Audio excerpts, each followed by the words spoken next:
I'm going to be going over a pretty simple movement that you could do, again, at home or at the gym.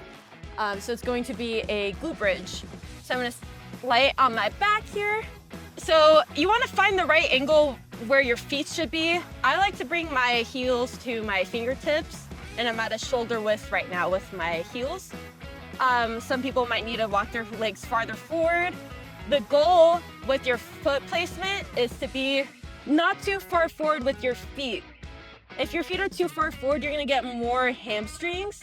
And again, if your feet are too close to your body, so I'm gonna bring my heels all the way to my glutes.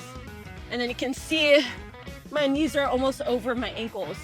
So I wanna get to a point where my knees are right on top of the ankle or right on top of the heel. So for me, that's where my fingertips are.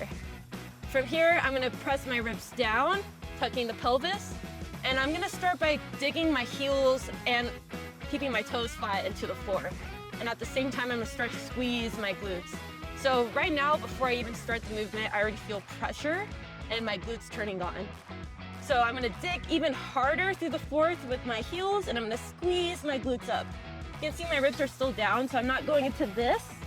That's gonna bring your chin into your chest. My shoulders are crunched up now. So we don't wanna get to that point where it feels so compressed.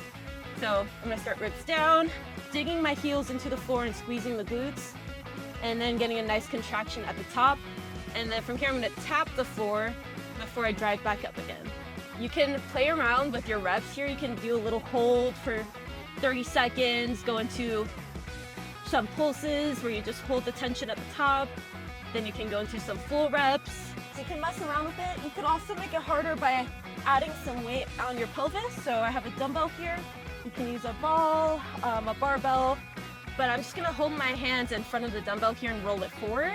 And then from here, I'm gonna get into my setup, so ribs down, heels driving, glutes tight, and then again, squeezing up and down.